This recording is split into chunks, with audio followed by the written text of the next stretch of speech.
नमस्कार बच्चों। आज मैं आप लोगों के सामने मीरा के पद का प्रश्नोत्तर लेकर आई हूँ। आप लोग ध्यान से देखिए, लिखिए, पढ़ने की कोशिश कीजिए और चैनल को सब्सक्राइब कर दीजिए, ठीक है, और शेयर कर दीजिए ताकि दूसरे बच्चे भी सीख पाए। तो क्वेश्चन नंबर 1 में मतलब सबसे पहले क निम्नलिखित प्रश्नों के उत्तर दीजिए। उसमें नंबर 1, पहले पद में मीरा ने हरि से अपनी पीड़ा हरने की विनती किस प्रकार की है? उत्तर, पहले पद में मीरा ने अपनी पीड़ा हरने की विनती इस प्रकार की है कि हे ईश्वर, जैसे आपने द्रौपदी की लाज रखी थी, मतलब जिस प्रकार आपने द्रौपदी की लाज रखी थी, उसकी मतलब सम्मान की रक्षा की थी, गजराज को मगरमच्छ रूपी मृत्यु के मुख से बचाया था तथा भक्त प्रहलाद की रक्षा करने के लिए ही आपने नृसिंह अवतार लिया था, उसी तरह मुझे भी सांसारिक संतापों से मुक्ति दिलाते हुए अपने चरणों में जगह दीजिए। इस तरह से मीरा ने प्रभु से विनती की थी। फिर नंबर 2 में क्वेश्चन पूछा है, दूसरे पद में मीराबाई श्याम की चाकरी क्यों करना चाहती है, स्पष्ट कीजिए। उत्तर में लिखा है, मीरा श्री कृष्ण को सर्वस्व समर्पित कर चुकी है, मतलब वो श्री कृष्ण को ही सब कुछ मानती थी, इसलिए वे केवल कृष्ण के लिए ही कार्य करना चाहती है। श्री कृष्ण की समीपता व दर्शन हेतु उनकी दासी बनना चाहती है, मतलब वो श्री कृष्ण का दर्शन पाना चाहती थी और इसीलिए वह क्या करना चाहती थी, वे दासी बनना चाहती थी, मतलब चाकरी करना चाहती थी श्री कृष्ण के यहाँ। वे चाहती है दासी बनकर श्री कृष्ण के लिए बाग लगाकर वहाँ कृष्ण दर्शन का सुख प्राप्त करेगी। वृंदावन की कुंज गलियों में उनकी लीलाओं का गुणगान करना चाहती है। इस प्रकार दासी के रूप में दर्शन, नाम स्मरण और भाव भक्ति रूपी अधिकार प्राप्त कर अपना जीवन सफल बनाना चाहती है, ठीक है। उसके बाद नंबर 3 में है, मीरा ने श्री कृष्ण के रूप सौंदर्य का वर्णन कैसे किया है?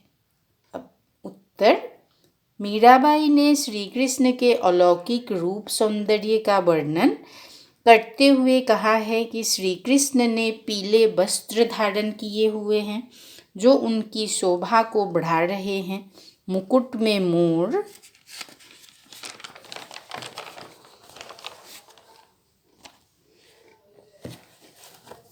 पंख पहने हैं तथा गले में वैजयंती माला पहनी है जो उनके सौंदर्य में 4 चांद लगा रहा है।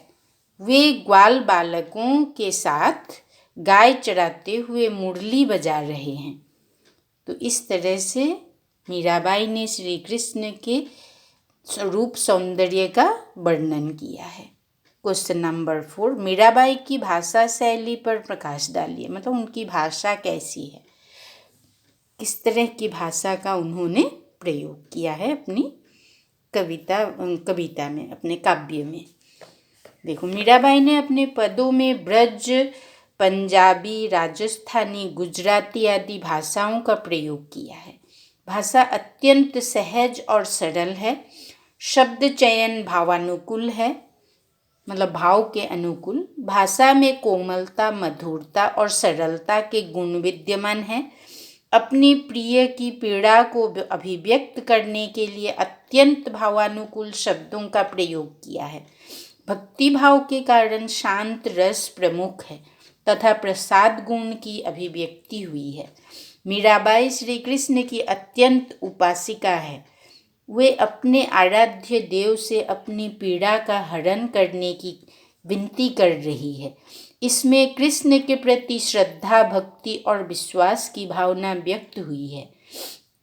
मीराबाई की भाषा में अनेक अलंकारों का प्रयोग हुआ है, जैसे अनुप्रास, रूपक, उपमा, उत्प्रेक्षा, उदाहरण आदि।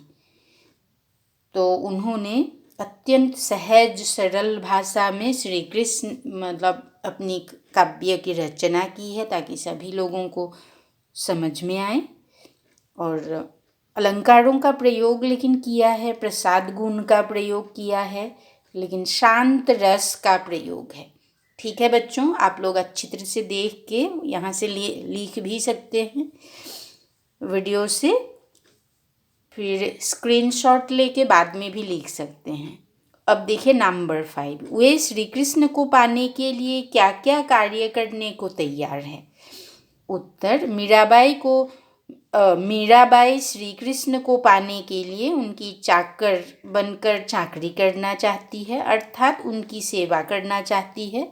वे उनके लिए बाग लगाकर माली बनने तथा अर्धरात्रि में यमुना तट पर कृष्ण से मिलने वो वृंदावन की कुंज गलियों में घूम घूम कर गोविंद की लीला का गुणगान करने को तैयार है। मतलब श्री कृष्ण को मिलने के लिए वह कुछ भी कर सकती है, श्री कृष्ण की दर्शन पाने के लिए।